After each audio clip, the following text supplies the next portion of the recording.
Bismillahirrahmanirrahim. Allahumma sholli ala Sayyidina Muhammadin wa ala alihi wa sahbihi wa sallim. Allahumma inni asta'inuka wa as'aluka an taj'alani min ibadika salihin.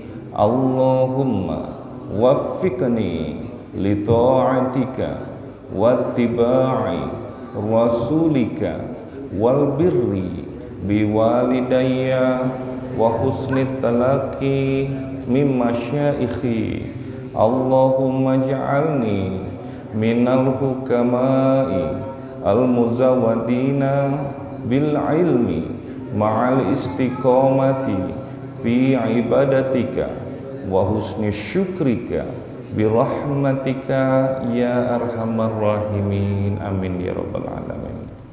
Alhamdulillah wa syukurillah ala ni'amillah wassalatu wassalamu ala rasulillah Muhammad ibnu Abdullah wa ala alihi wa sahbihi wa man walah.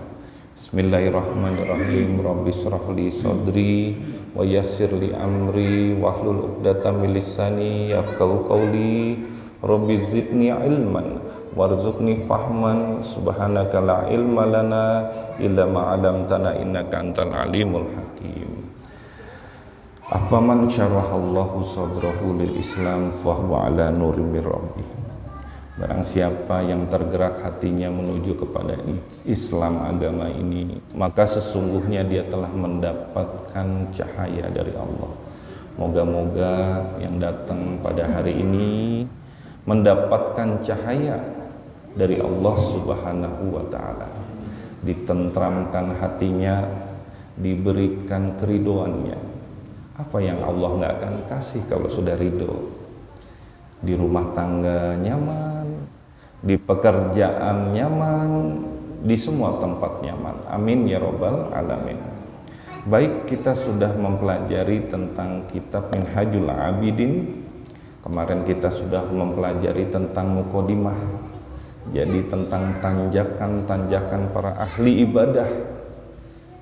Maka tanjakan pertama adalah tentang ilmu, tanjakan kedua tentang taubat, tanjakan ketiga tentang perintah, tanjakan keempat tentang penggoda, tanjakan yang kelima tentang pemotivasi, tanjakan keenam tentang penoda atau perusak ibadah, dan tanjakan yang terakhir adalah pujian dan syukur.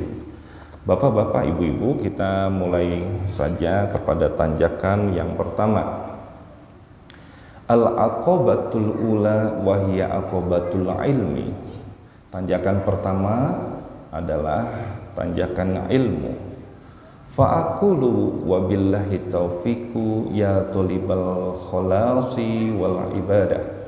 Maka aku, Imam Al-Ghazali dalam hal ini yang menulis, berkata, hanya kepada Allah memohon pertolongan, wahai pencari keikhlasan. Mudah-mudahan kita dikaruniakan keikhlasan itu, amin ya Allah. Dan ibadah. Alaika awwala waffaqakallahu bil ilmi fa innahul qutbu wa alaihil madaru. Wajib bagimu di permulaan ini, semoga Allah memberi taufik kepadamu. Kalau Allah udah kasih taufik, Pak Adul, ya, padamu, kalau udah dikasih taufik, aduh Masya Allah, berharga. Hati menjadi lembut, hati menjadi mudah kepada kebenaran. Untuk menuntut ilmu terlebih, karena sesungguhnya ilmu itu adalah poros pusatnya, dan di atas ilmu beredar segala sesuatu. Jadi kalau kita tawaf Ka'bah jadi poros, benar? Kalau kita lihat dari semua yang ada di atas dunia itu, menjadi inti sari daripada kehidupan itu menjadi poros adalah ilmu. Wa'lam annal ilma wal ibadah, ketahuilah Sesungguhnya ilmu dan ibadah jauharoni li ajlihi ma kana kullum ma taro wa tasma'u min tasnifi, adalah dua hal yang paling berharga. Tersebabkan kedua hal itu menjadi ada setiap apa yang engkau lihat dan engkau dengar dari berbagai karya-karya para penulis, karya para pengarang, al-musannifina wa ta'limil muallimina wa wa'zil wa'zina wa nazirina nazirin. Dari berbagai karya pengarang, pelajaran-pelajaran dari para pengajar, dari para ulama, dari ustadz-ustadz, dari guru-guru ngaji, nasihat dari para penasehat, dan pemikiran dari para pemikir. Maka kalau sumbernya benar, ilmunya benar, maka benar adanya, tidak akan tersesat. Bayangkan kalau ilmunya nggak benar, dia menjadi poros, maka hidup kita juga menjadi tidak benar. Bal li ajlihi ma unzilatil kutubu wa ursilatur rusulu. Bahkan karena kedua hal ini, ilmu dan ibadah, diturunkanlah kitab-kitab mulai dari Zabur, Injil, Taurat, Suhuf Ibrahim wa Suhuf Musa, lembaran-lembaran yang ada di dalam kitab-kitab Nabi Ibrahim dan Musa, dan Al-Quranul Karim. Dan diutuslah para rasul karena dua hal ini, yaitu untuk ilmu dan ibadah. Karena di dalam ibadah ada ibadah kepada Allah, ada ibadah kepada manusia. Kalau nggak benar, benar semuanya. Kalau benar dan lurus, selamatlah kita. Bahkan bali ajlihi ma khuliqatis samawati wal ardu wa ma fihinna minal khalqi. Bahkan karena kedua hal itu diciptakanlah langit, bumi, dan makhluk yang ada di dalamnya. Jadi semua ini karena ilmu dan ibadah. Bayangkan kalau kita ngajedo di imah, nggak mau ngaji, nggak mau belajar, males, maunya seneng-seneng, malam minggu nih kan. Ini bapak-bapak yang naik motor niat kesini, coba dibandingkan nonton di luar, mau pergi ke sini, aduh masya Allah. Allah memberikan keberkahan. Amin ya rabbal alamin. Wa ta'ammal ayataini fi kitabillahi azza wa jalla. Renungkanlah dua ayat di dalam kitab Allah azza wa jalla. Ihdahuma, yang pertamanya, qauluhu jalla dzikruhu Allahul ladzi khalaqa sab'a samawati wa minal ardi. Allah lah yang menciptakan 7 langit dan seperti itu pula bumi. Mithlahunna, seperti itulah bumi. Yatanazzalul amru bainahunna lita'lamu annallaha ala kulli syai'in qadir wa annallaha qad ahata bikulli syai'in ilma. Perintah Allah berlaku padanya, seisi bumi dan langit itu berlaku, tidak pandang bulu, agar kamu mengetahui bahwasanya Allah Maha Kuasa, Maha berkehendak, dan sesungguhnya Allah ilmunya benar-benar meliputi segala sesuatu. Ini yang termaktub di dalam surat At-Tolak ayat 12. Wa kafa bihadhil ayati dalilan ala syarafil ilmi la siyamal ilmu tauhid. Dan cukuplah ayat ini sebagai dalil atas mulianya ilmu, terlebih lagi ilmu tauhid. Wal ayatu tsaniyah qauluhu jalla min qailin wa ma khalaqtul jinna wal insa illa liya'budun. Dan ayat kedua adalah firman-Nya, jalla min qail, artinya maha mulia di antara para pengucap. Dan tidaklah kuciptakan jin dan manusia melainkan supaya mereka menyembahku, beribadah kepadaku. Jadi dua ayat ini sudah menguatkan bahwa ilmu dan ibadah, kita nih diciptakan di atas dunia untuk ibadah, bukan untuk yang lain. Bukan untuk mabok, bukan untuk nyandong deui, bukan. Bukan untuk hal-hal yang sia-sia. Bukan untuk main bola, bukan untuk cari duit, tapi untuk ibadah. Nah, itulah dia. Supaya mereka menyembah siapa? Menyembah Allah.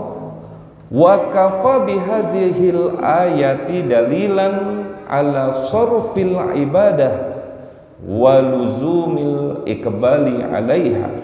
Dan mencukupi ayat ini sebagai dalil atas perintah memberdayakan diri untuk beribadah dan kemestian memfokuskan diri untuk ibadah. Sekarang pertanyaannya, ibadah itu bagaimana? Sholat saja? Enggak. Ngaji saja? Enggak.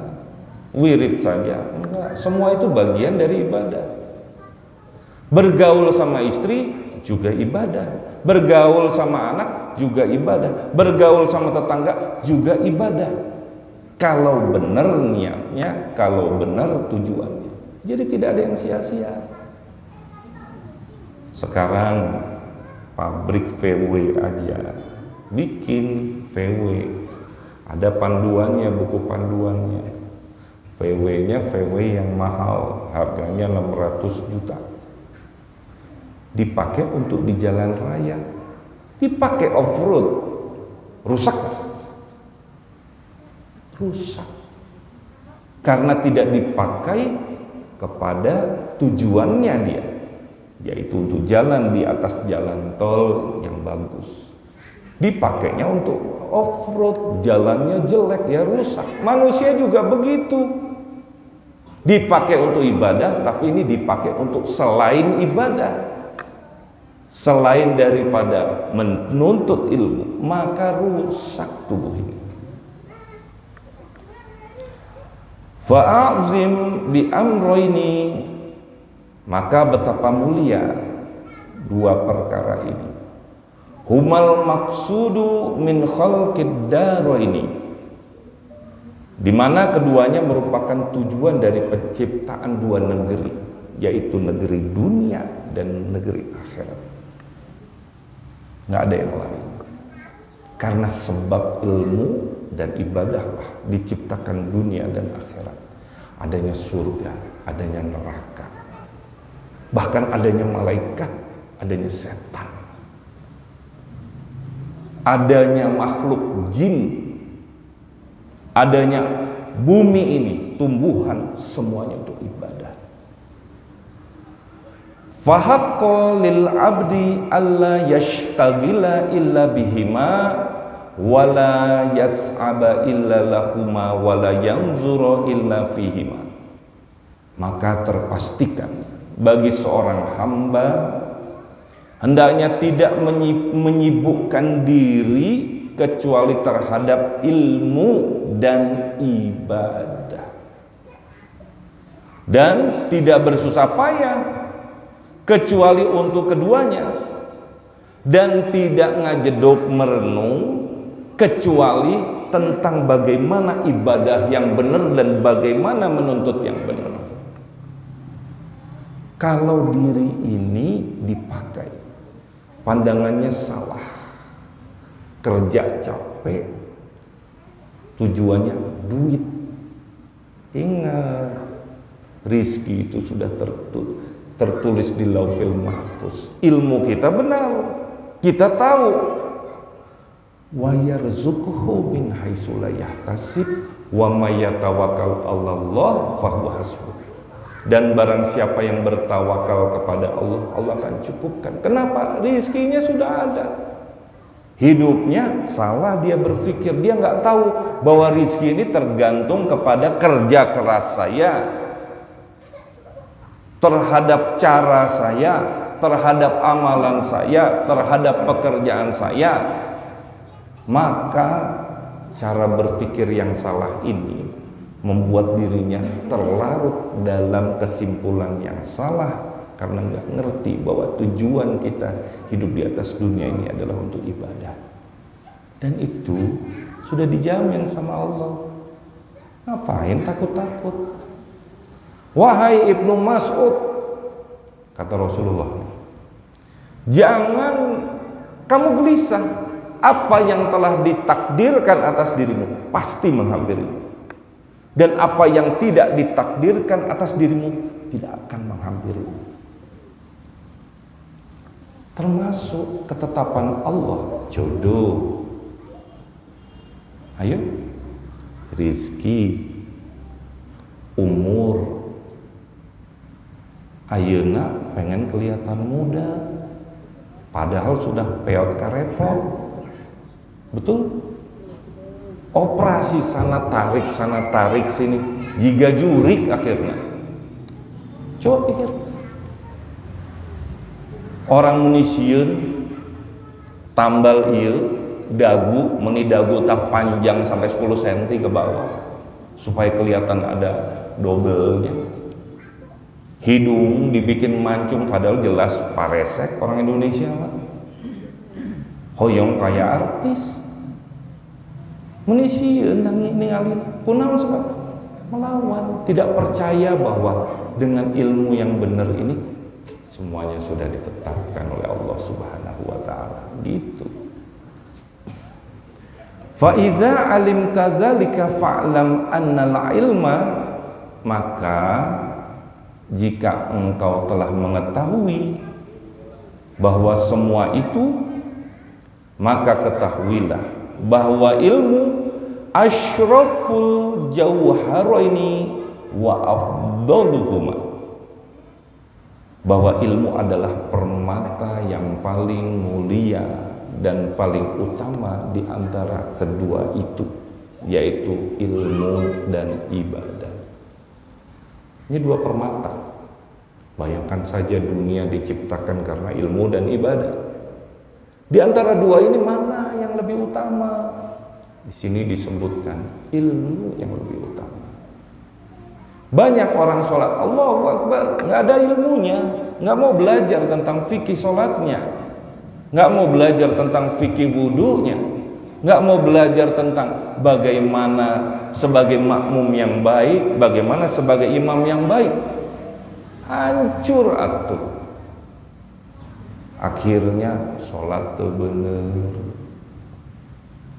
akhirnya dirubah-rubah berdasarkan syariat.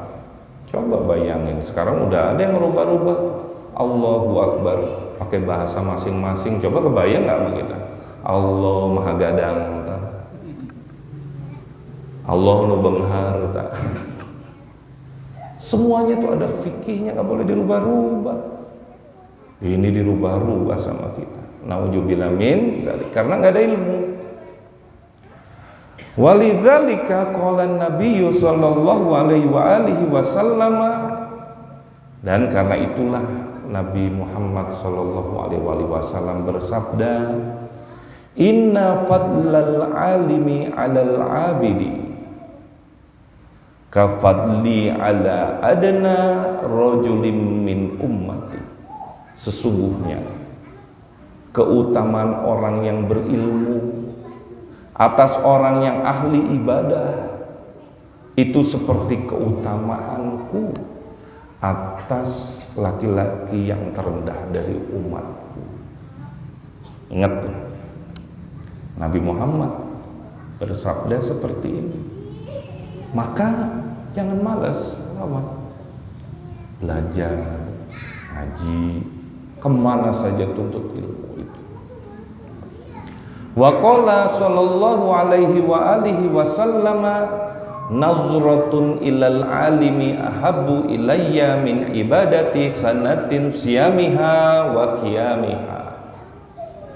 Dan Nabi sallallahu alaihi wasallam bersabda, memandang wajah orang yang berilmu lebih aku cintai dibandingkan beribadah 1 tahun, berpuasa 1 tahun, dan sholat malam 1 tahun. Saking tingginya ilmu di mata Rasulullah Sallallahu Alaihi Wasallam. Kata Allah, yarfa'illahu alladhina amanu minkum walladhina utul ilman darajat. Aku akan angkat derajat sebagian kamu orang-orang beriman dan orang-orang yang menuntut ilmu beberapa derajat. Keterangan dari Ibnu Abbas adalah sebanyak 700 darajat. Dari darajat 1 ke darajat yang kedua itu berjarak 500 tahun perjalanan. Artinya cepat melibas jalan di akhirat ketika orang di padang mahsyar banyak, mantrinya banyak, tiba-tiba datang bagaikan kilat, cek, udah sampai. Mantrinya capek. Kebayang nggak sama kita? Makanya selamatkan dengan jalan ilmu.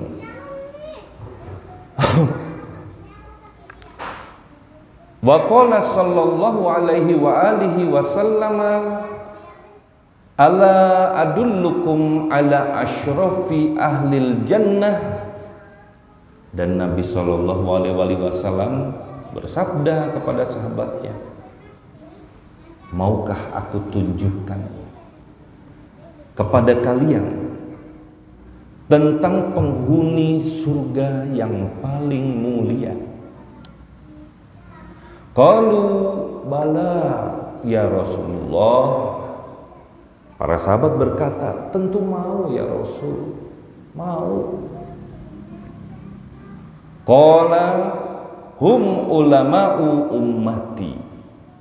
Beliau bersabda, mereka adalah orang-orang berilmu dari umatku. Lihat. Jadi datang ke sini niat karena ilmu, karena ibadah, karena Allah. Insya Allah jadi penghuni surga, amin ya rabbal alamin. Naon deui atuh ngandelin sholat belang bentong, ngandelin naon, ngandelin sedekah meni bakhil setengah mati. Coba bayang naon yang mau diandelin, ngandelin akal budi. Kemarin suka gibah, ngomongin orang yang bukan urusannya, nonton infotainment, urusan Ariel, orang uruskeun. Ayo, artis bercerai kita yang sibuk, ikut-ikutan marah, betul? Betul nggak Bu? Tuh betulnya paling kencang Bu ibu-ibu. Fabana laka annal ilma asyrafu jauharam minal ibadah. Maka menjadi jelas bagi kita semua bahwa ilmu adalah permata paling mulia dibandingkan ibadah. Walakin li abudda minal ibadah ma'al ilmi wa illa kana ilmuhu haba'an manthura. Akan tetapi tidak boleh tidak, ibadah mesti dilakukan disertai dengan ilmu. Dan bila tidak, maka berwujudlah ilmunya laksana dembu yang berserakan. Makanya di sini penekanannya Setelah kita punya ilmu, ngerti Quran, amalkan. Hadis, amalkan. Semuanya itu diamalkan. Nah, itu namanya ibadah yang benar. Nah, sekarang ada, yuk kita ngaji. Atau saya mau berguru. Tujuannya mulia. Tapi bergurunya tanpa ilmu. Dibohongin aja. Nih masuk kotak nih, lihat nih kotak. Kotak kosong ya. Sini duit lu 100.000. Masuk kotak, tutup krek. Udah diem aja dia. Yuk kita wirid zikir. Zikir, waktu kita merem ditukar tuh kotak. Udah buka mata, begitu dibuka krek, duitnya segepok. Niat udah jelek. Bahaya itu. Karena nggak berilmu, karena nggak ngajar, nggak belajar, repot, rusak semua. Dan itu terjadi lantaran kebodohan, perbuatan jahil luar biasa. Sini duit lo, kata ustadznya. Sini duit lo. Berapa? 200.000. Lu sumbangin ke gue ya? Entar lu yakin ya, besok dapat. Lu sholat aja yang bener, puasa 7 hari 7 malam, ntar lu dapat duit 2 juta. Si bodoh ini mikir niatnya dapat duit, bukan niat ibadah karena Allah. Rusak, sesat, sesat-sesatnya karena jahil, bodoh, ikut-ikut aja. Makanya mengikut itu jangan taklid. Hati-hati sekarang di akhir zaman ini banyak ulama su', para ahli ilmu yang su', cinta pada dunia, cinta kepada duit, cinta kepada jabatan dan popularitas saja, akhirnya semuanya sesat gitu. Na'udzubillah min dzalik. Semoga kita dilindungi oleh Allah Subhanahu wa taala. Fa innal ilma bimanzilati syajarah, karena sesungguhnya ilmu menempati kedudukan pohon, wal ibadata bimanzilati tamsaratin min samarwatiha, sedangkan ibadah menempati kedudukan satu buah di antara berbagai buah dari pohon tersebut.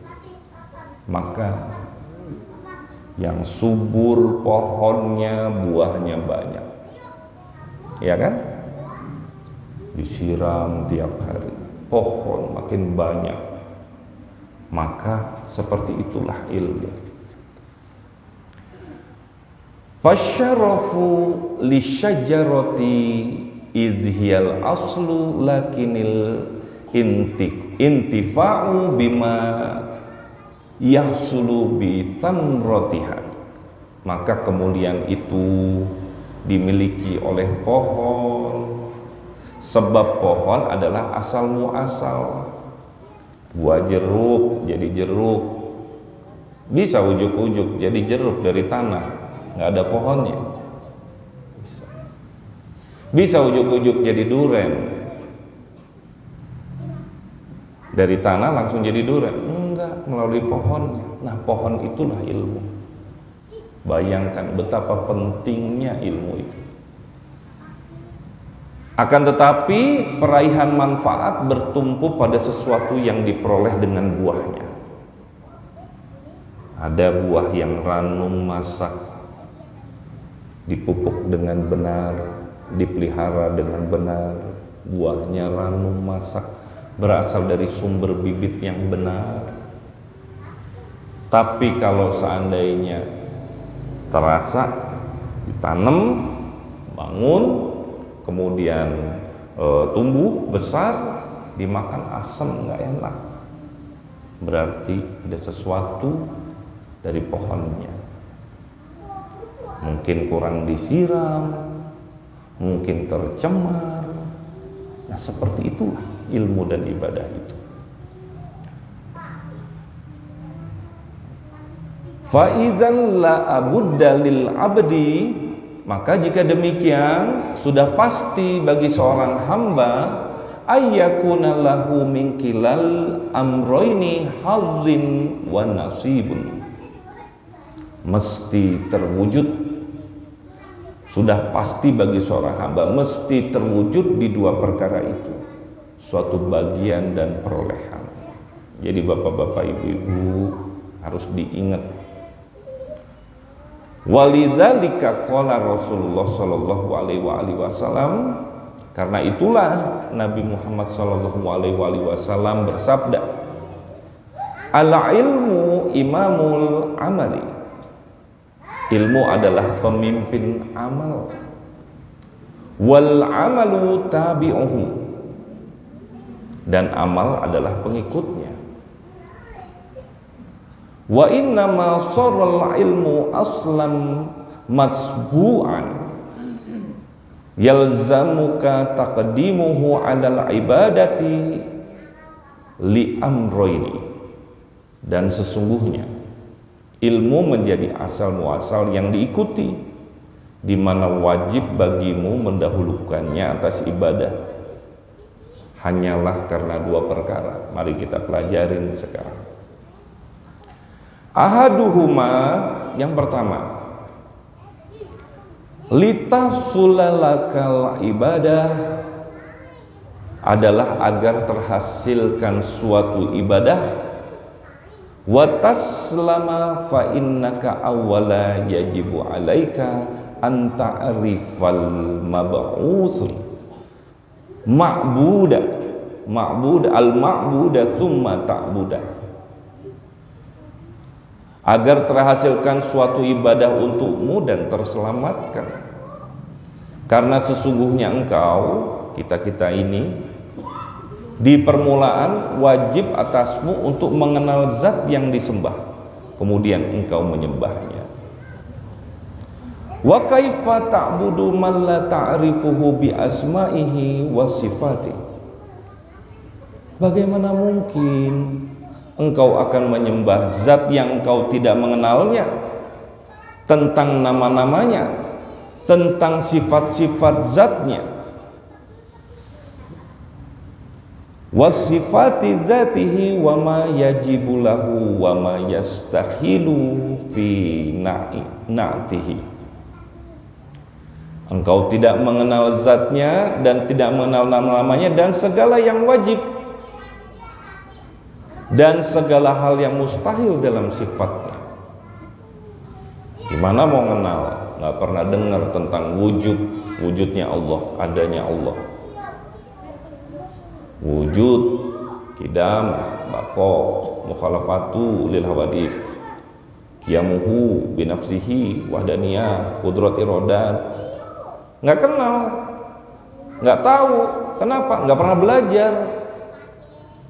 Makanya bersyukurlah ada madrasah kita ini, Ustaz.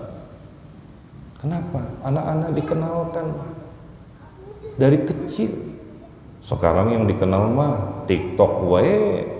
Betul? Yang dikenal TikTok lebih kenal kepada artis dibandingkan kepada Nabi Muhammad. Bayangin. Idolanya saha? Kalau ditanya, idolanya disebutlah artis, atau disebutlah idolanya saha? Mike Tyson. Bukan Nabi Muhammad. Kenapa? Nggak pernah dikenalkan sama orang tua. Orang tua akan bertanggung jawab untuk ini. Kenapa? Dikasih TV terus, dikasih YouTube terus. Nanti begitu ditanya, kita begitu udah selesai, masuk mau dalam surga, tiba-tiba ada suara memanggil, "Ya Allah, tunggu dulu." Kenapa? Kata malaikat, "Kenapa Jang?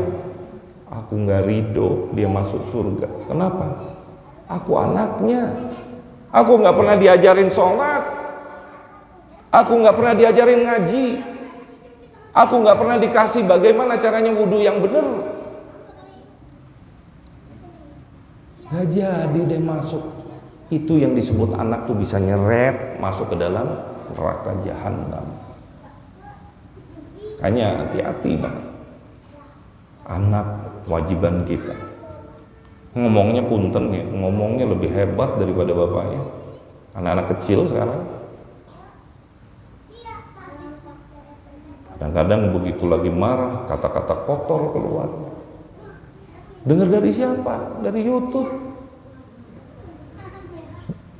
Dari teman-temannya. Ngelihat bapaknya ketika nempeleng istrinya, ngomong serampangan, menjadi contoh membekas pada anak.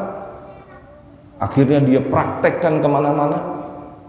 Tidak ada lagi bahasa yang bagus. Nauzubillah min dzalik.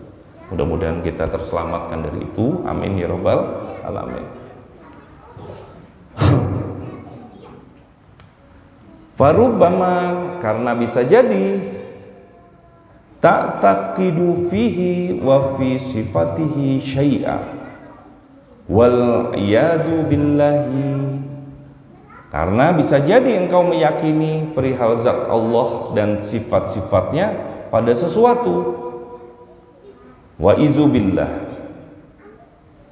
dan kepada Allah kita berlindung, mimma yukhaliful haqqa fatakunu ibadatuka haba'am mansura, dari berbagai sesuatu zat dan sifat yang berlawanan dengan benar, maka jadilah ibadahmu bagai debu yang berserakan. Contoh, kita nggak mengenal Allah. Allah duduk di singgasana.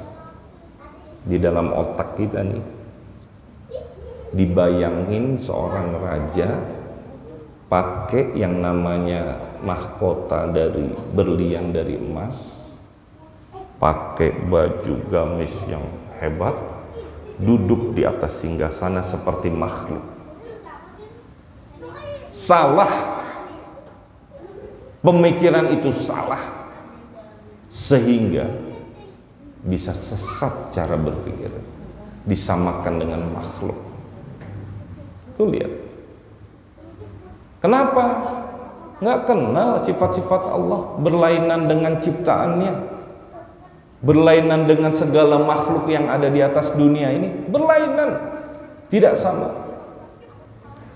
Wa qad syarahna ma fi dzalika minal khataril azimi, dan sungguh kami telah menjelaskan sesuatu yang terkandung dalam keyakinan yang tidak benar itu, fi bayani makna su'il khatimah, ngeri, yaitu berbagai kekhawatiran yang besar di dalam penjelasan makna dari su'ul khatimah, kesudahan yang buruk.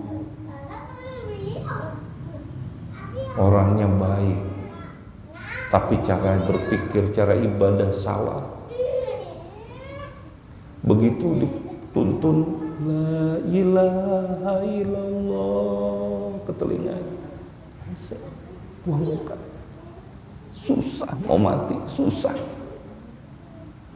Balik lagi ke sebelahnya, la ilaha illallah, susah, mau meregang nyawa. Padahal orangnya baik, suka ibadah, suka puasa, tapi berakhiran dalam keadaan su'ul khotimah. Nauzubillah min dzalik. Kenapa sebabnya? Karena salah dalam cara ibadah, menerjemahkan gara-gara ilmu yang salah.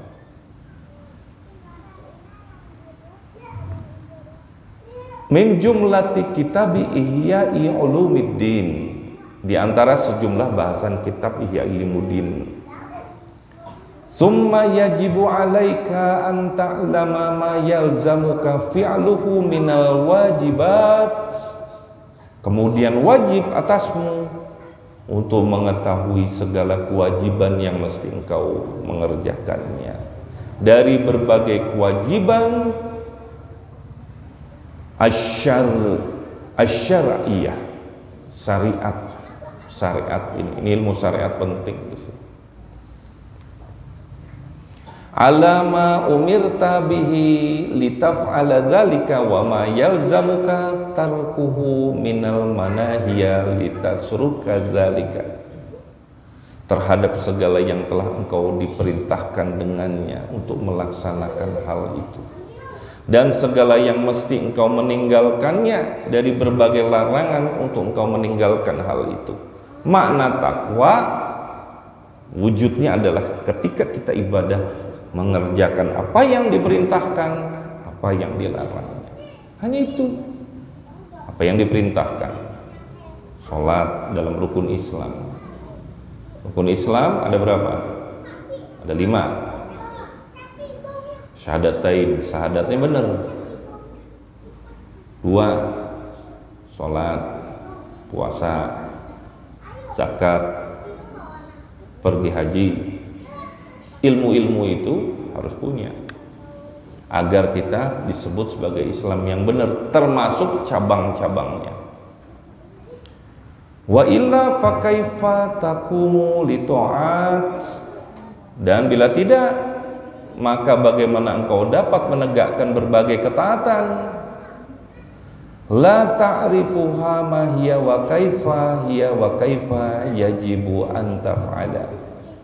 Menegakkan berbagai ketaatan yang tidak engkau ketahui apa itu, dan bagaimanakah ibadah itu, dan bagaimanakah alasan ibadah itu wajib engkau lakukan. Bapak-bapak, ibu-ibu, alhamdulillah ini kita sampai pada bait ini. Nanti kita sambung lagi karena sebentar lagi Isya. Hanya begini bapak-bapak, ibu-ibu, jadi dapat disimpulkan bahwa kita wajib hukumnya menuntut ilmu. Kedudukan ilmu lebih tinggi daripada ibadah. 2 hal itu. Bagaimana kita mau ibadah yang benar kalau kita nggak punya ilmu yang benar juga? Makanya sumbernya harus cari yang benar. Kita sudah punya Quran, hadis. Kalaupun dilihat yang namanya ahlu sunnah wal jamaah, 4 mazhab besar yang ada itu yang disebut ahlu sunnah wal jamaah. Ada perbedaan di antara 4 mazhab itu, kudu tahu supaya nggak gelut, supaya nggak saling tuduh bid'ah. Itu pakai kunut bid'ah, dolalah, masuk neraka, kasar mempelajari agama karena nggak ada ilmunya. Nah, di dalam diri ini nanti di minggu depan kita bahas. Ada yang namanya ibadah fikih, nah ada ilmunya. Ibadah badan, karena diri kita adalah bentuk lahiriah. Tapi ada juga ternyata yang namanya ibadah batin yang harus dikerjakan. Apa itu? Tawakal, nanti dibahas.